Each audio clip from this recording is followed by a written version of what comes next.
Les rendez-vous de la conservation, un podcast inspirant proposé par MOOC Conservation et Youth Conservation de l'ICN. À travers des interviews d'acteurs engagés dans la conservation, nous souhaitons informer, former et inspirer tous les passionnés de la nature qui s'impliquent dans la protection de l'environnement. Bienvenue dans ces rendez-vous de la conservation.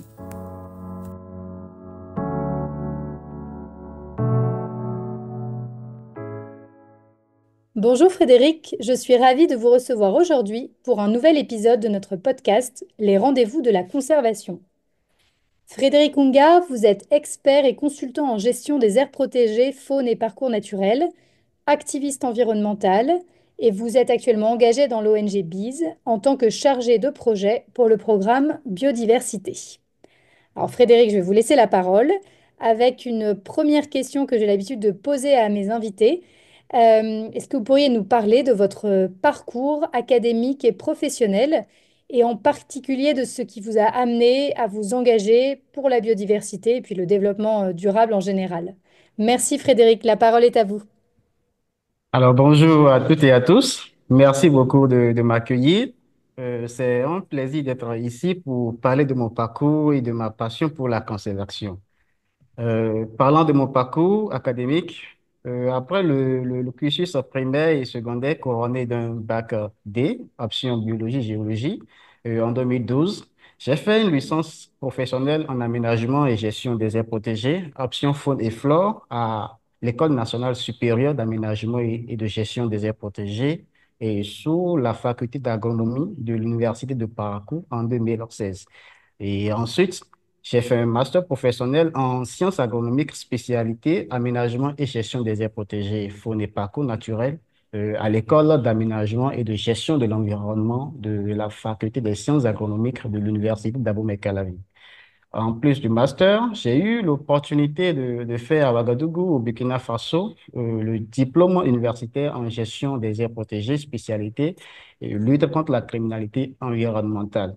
Ce qui m'a toujours fasciné dans la nature, c'est la complexité des écosystèmes et l'interconnexion entre les espèces. Sur le plan professionnel, disons que j'ai commencé en 2017 par un stage au sein de BIS ONG spécialisé dans la protection et gestion durable des écosystèmes après mon diplôme de licence. Donc, cette expérience a été déterminante pour moi. Et j'ai été confronté aux réalités de terrain, aux pressions exercées sur les ressources naturelles et aux conséquences directes sur les communautés locales. Et ensuite, j'ai eu l'opportunité de travailler en tant qu'assistant chargé de projet biodiversité et développement communautaire. Donc, cela m'a permis d'acquérir une vision plus globale des enjeux de conservation et de développement durable. Merci. Ah, merci Frédéric pour cette entrée en matière. Euh, on comprend donc qu'il y a une suite logique entre vos études, votre passion pour l'environnement et la biodiversité et votre engagement au sein de BIS. Je voudrais qu'on parle un peu de l'ONG ensemble maintenant. Déjà peut-être pour nos auditeurs, qu'est-ce que signifie l'acronyme BIS? Alors, BEES ONG signifie Benin Environment and Education Society. Disons, en français, c'est organisation, on peut dire organisation béninoise pour l'éducation à l'environnement. Donc, il s'agit donc d'une organisation qui met l'accent sur l'environnement et l'éducation au sein de ses actions. Ok, et dans quelle partie du Bénin vous êtes basé? Nous sommes basés à Tokota, Zébert, au sud, complètement au sud du Bénin, à Porto-Nouveau, au quartier Tokota, Zébert. Nous intervenons euh, plus dans le bassin de Lomé euh, qui compte les communes de Zobodomè, Soava, Semepoudi, Agégué, Dambo et Kétou. Ok. Et alors, vous nous l'avez dit un peu rapidement, mais est-ce que vous pourriez revenir sur les missions principales de votre ONG? Comment BIS travaille-t-elle aujourd'hui pour protéger et valoriser durablement la biodiversité au Bénin? Alors, la mission principale de BizONG, c'est de réhabiliter et d'améliorer qualitativement l'état des ressources naturelles, en particulier celui des eaux humides, des écosystèmes marins et forestiers, pour le bien-être de populations locales à travers des actions financièrement durables, écologiquement et culturellement responsables. En fait, l'objectif visé derrière, c'est de promouvoir le développement durable à la conservation de la biodiversité, tout simplement. C'est très clair. Est-ce que vous pourriez nous donner un... Bon, il y a beaucoup de projets qui sont menés évidemment par votre ONG, donc on va pas pouvoir malheureusement aujourd'hui tous rentrer dans le détail de tous les projets. Par contre, si vous aviez un projet dont vous vouliez nous parler aujourd'hui, et peut-être notamment un projet qui a un impact, qui a eu un impact et qui a un impact significatif sur le développement des communautés locales. Tous les projets, disons que tous les projets que BizONG met en œuvre ont d'impact sur les communautés et sur la biodiversité. Mais pour prendre un seul exemple, je parlerai du projet euh, d'appui à l'autonomisation des femmes riveraines de l'aire et territoire du patrimoine autochtone des communautés qu'Horizon un peu plus dans l'est du Bénin, et sud-est du Bénin, c'est dans la commune de Kétou et dans la localité de Adaklame. En fait, l'aire territoire du patrimoine autochtone et communautaire que visons est une forêt sacrée qui fait plus de 700 hectares de superficie et qui subit des pressions et menaces comme par exemple le feu de végétation. Donc, le projet a permis de contribuer à la conservation du capital naturel de la forêt à travers la diversification des sources de revenus des communautés locales. Et cette communauté a été organisée en coopérative de femmes et ont développé trois AGR, notamment la sylviculture communautaire, le maraîchage et l'apiculture. Très intéressant. Et donc, vous en avez un peu parlé, mais aujourd'hui, si on prend un peu de recul par rapport à ce qui se passe aujourd'hui au Bénin, quels sont les principaux défis et les menaces auxquelles est confrontée la biodiversité? Bon, parlons de défis auxquels est confrontée la biodiversité au Bénin. Nous pouvons parler, c'est déjà les feux de végétation, de la destruction et la fragmentation de l'habitat. C'est par exemple le feu de végétation, l'agriculture extensive et l'expansion des infrastructures et qui chaque jour fragmente les superficies forestières. C'est aussi la surexploitation des ressources naturelles, par exemple la surpêche qui menace les écosystèmes marins et les populations des poissons dont dépendent de nombreuses communautés. C'est le braconnage, la chasse non durable, l'exploitation non durable des ressources forestières. C'est aussi la pollution sous toutes ses formes qui affectent les écosystèmes et la santé des espèces qui y vivent. C'est le changement climatique qui affecte également les régimes de pluie et qui occasionne les sécheresses ou plus longues ou les inondations et plus fréquentes, qui sont plus fréquentes, et ce qui perturbe les écosystèmes et rendent les conditions de vie plus difficiles pour de nombreuses espèces. C'est aussi les espèces exotiques et envahissantes qui, par exemple, la jacinthe d'eau qui colonisent et obstruent les voies de navigation sur l'eau et ou le comolena et qui recouvre les superficies forestières au Bénin. Mais Ouais, quand on vient un peu plus à- au niveau Afrique, on peut parler de la croissance démographique rapide et la pauvreté, fait, qui exerce une pression accrue sur les ressources naturelles, car il faut désormais plus de nourriture, d'eau, de terre et d'énergie pour subvenir aux besoins de la population. C'est la faiblesse, par exemple, des institutions de la gouvernance qui se traduisent par des difficultés dans l'application des tests et la gestion durable des aires protégées. Et on voit que les défis sont nombreux au Bénin, mais effectivement, comme vous l'avez dit, en Afrique de façon plus générale. Et c'est pour ça que il est urgent et le travail a déjà commencé, hein, et BIS le fait, de sensibiliser, de former les jeunes générations parce que c'est elles demain qui vont avoir la planète entre leurs mains. Et donc, ça va être à elles d'agir pour faire changer les choses.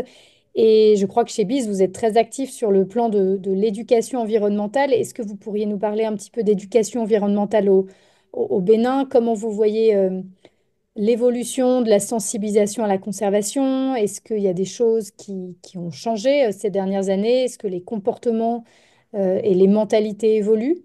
Quel est votre point de vue à ce sujet? Merci. C'est une question cruciale et je pense que l'éducation environnementale est appelée à jouer un rôle de plus en plus central dans les efforts de conservation et surtout dans les pays comme le nôtre, le Bénin.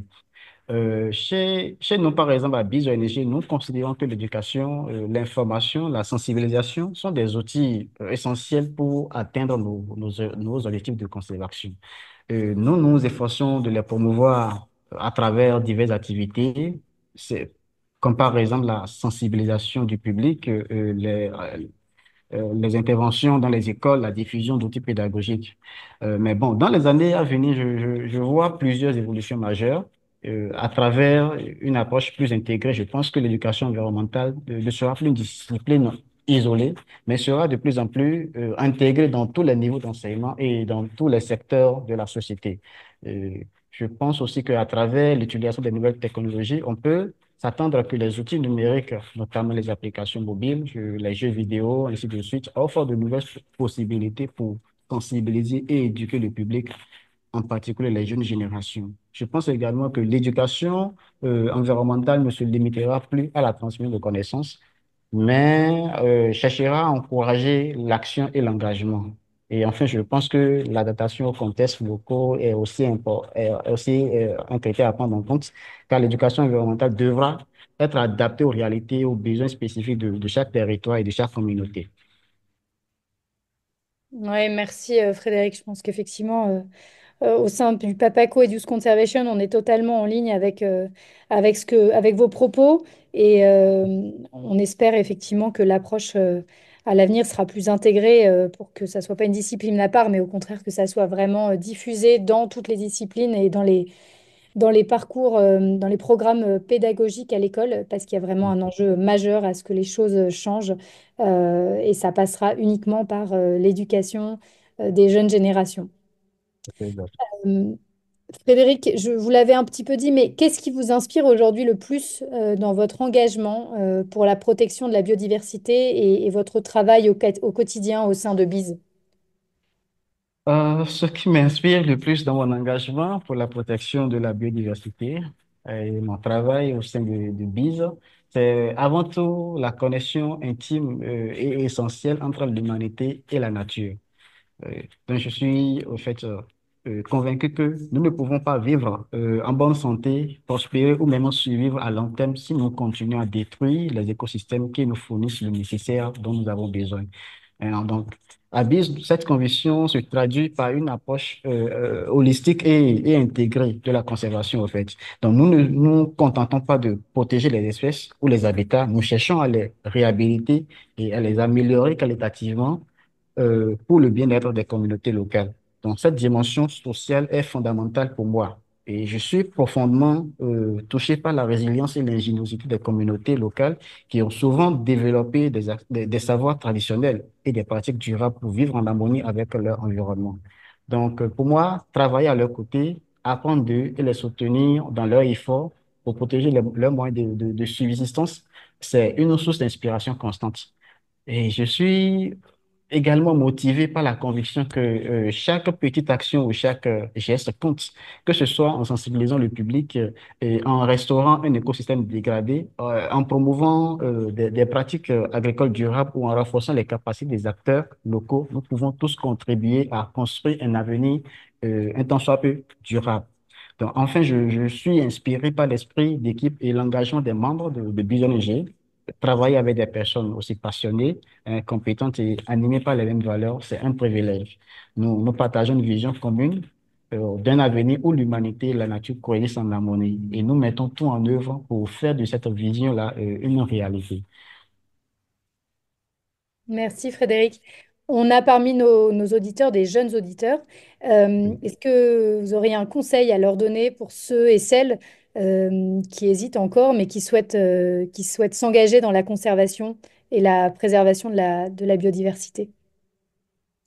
Bon, si je devais donner un conseil à ceux qui souhaitent s'engager dans la conservation, je leur dirais simplement de suivre leur passion, tout en cherchant à transcrire cette passion-là dans la réalité. En fait, dans le monde de la conservation, aujourd'hui, nous avons besoin de plusieurs catégories d'acteurs, comme des scientifiques, comme des communicateurs, des gestionnaires, ainsi de suite. Donc, à eux de trouver le personnage qu'ils souhaitent incarner et de se donner les moyens pour devenir cet acteur. Et tout ça passe par la formation continue, le travail en équipe, la patience, le respect et l'humilité. Donc, enfin, croire en ses capacités, hein, à faire la différence et ne jamais abandonner sa passion pour la protection de notre planète. Merci Frédéric. On arrive à la fin de notre entretien. Une dernière question que je pose à mes invités, c'est est-ce qu'il y a un message clé que vous aimeriez transmettre à nos auditeurs concernant l'importance de la conservation et notamment le rôle joué par les communautés locales? Merci. Si je devais transmettre un message clé aux auditeurs concernant l'importance de la conservation et le rôle des communautés locales, ce serait celui-ci. C'est que la conservation de la biodiversité aujourd'hui n'est plus une option. C'est une nécessité. Et les communautés locales en sont les acteurs clés. Je m'explique un peu. La conservation n'est pas un luxe aujourd'hui, au fait, c'est une nécessité. Nous sommes tous dépendants de la biodiversité. Elle nous fournit l'air que nous respirons, l'eau que nous buvons, la nourriture que nous mangeons, les matières premières que nous utilisons pour nos besoins et bien d'autres services essentiels. Donc, la perte de cette biodiversité, la menace notre propre bien-être et notre avenir. Donc, il est urgent, qu'on agisse pour la protéger et on ne peut pas protéger la biodiversité sans tenir compte des communautés locales qui sont des acteurs clés et qui vivent plus près de ces écosystèmes et plus près de ces ressources et qui en dépendent directement. Donc, tenir compte de ces communautés, c'est euh, vraiment assurer la réussite des projets de conservation. Donc, c'est un peu comme la clé du succès, en fait. Donc, on ne peut pas écarter cette communauté et dire que nous voulons protéger la biodiversité ou nous voulons valoriser durablement la biodiversité de nos jours. Merci beaucoup Frédéric pour ce message fort qui sera très certainement entendu par nos auditeurs. Écoutez, je vous remercie d'être venu témoigner ce matin de votre parcours et puis de votre engagement au sein de BIS. C'était vraiment passionnant. Merci beaucoup Frédéric. Bonne continuation chez BIS dans vos projets et puis on reste en contact. Merci beaucoup, Hélène. Merci, c'est un plaisir. C'est un plaisir partagé. Merci beaucoup. Nous arrivons à la fin de notre épisode. Merci pour votre écoute et à très bientôt pour d'autres témoignages inspirants d'acteurs engagés dans la conservation de la nature.